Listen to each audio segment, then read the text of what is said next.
The footage that comes out of the Blackmagic camera, especially using BRAW, can be a pain, especially if you're an Adobe user and you haven't fully transferred over to DaVinci Resolve yet. There are so many workarounds that you have to do and so many things you have to be aware of before you can even start editing your footage. For example, 2 years ago, I made a video where I thought I knew the best way to deal with this. Turns out everything I said in that video is pretty much bullshit. So, don't trust that video. So today I'm going to take you through my process of actually using Blackmagic footage within Adobe Premiere and how to color grade it and bring it back into Premiere so you can edit it just as you would edit any normal footage. So let's jump into Premiere Pro, and I've got a quick clip from my cousin's wedding. Aren't they such a beautiful couple? And I'm going to show you what to do. In the original video, I basically told you to add in all your color grading in adjustment layers and all of that sort of stuff, and then render the main video out and then put it into After Effects. That's stupid. Don't do that. So what you do all of your edits within Premiere Pro. So say you want to, cut this out, maybe trim this down here. You do this cut to 100 times and you have your actual timeline. Do your assembly cut first, because if you don't, you're going to screw yourself up and you're going to create so much data, because we're going to color all of this footage before we do anything to it. So trim your footage first. The only thing I want to add to that is if you've done reframing, like say you've punched this in a little bit and reframe that, undo all of that. So just highlight the entire timeline and remove attributes. You can add all of that back in later. You can even duplicate your timeline so that you've got a timeline that's purely for color and a timeline with all the effects in so you can move it back over. It's just because we will be moving this into DaVinci Resolve, and by doing that, it can create some issues in your timeline. Then what you have to do is you have to come up to here, File, Export, and Final Cut Pro XML. Even though we're not using Final Cut at all, just do it that way.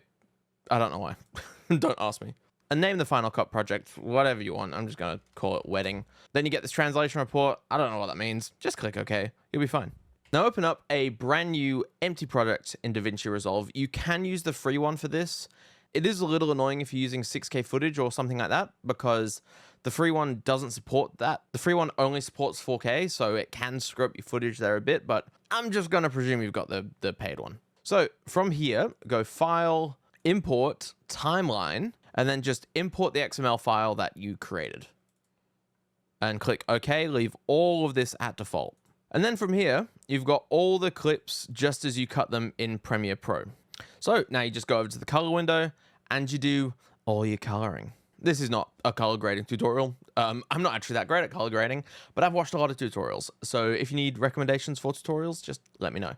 But yeah, just color all your footage. It's all done now. And this is what we will be exporting back into Premiere Pro. So from here with DaVinci Resolve, you go into the final tab called Deliver right at the bottom. And you scroll all the way over to Premiere XML. There's a whole bunch of formats you can use. I found that QuickTime uncompressed 10-bit generally causes some issues with Premiere Pro. So I generally go up to DNX HR and then keep it on DNX HR 444 12-bit.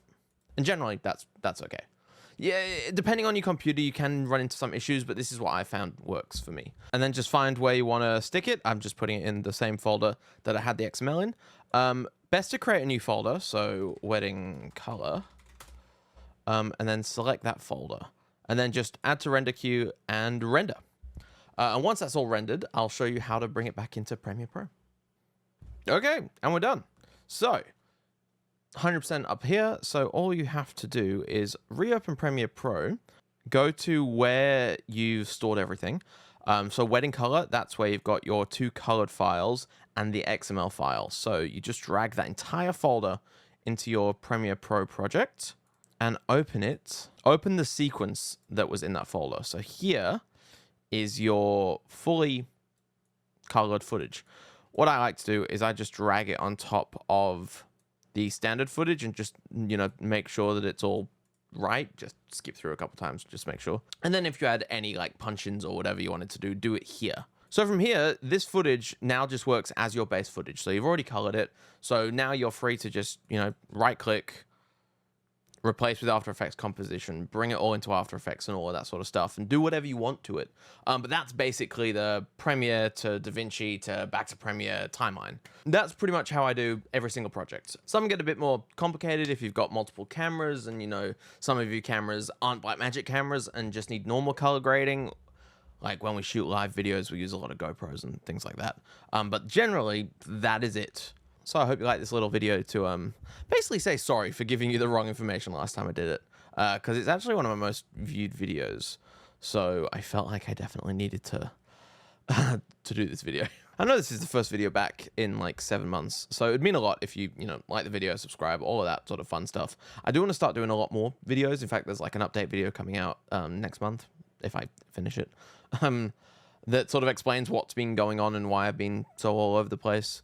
Also, my business, 16K Productions, has started our behind-the-scenes channel, 16K Studios. I know it kind of makes no sense, but it will in like 10 years when we've got an actual studio space, so that's why we call it that, as like a future-proofing.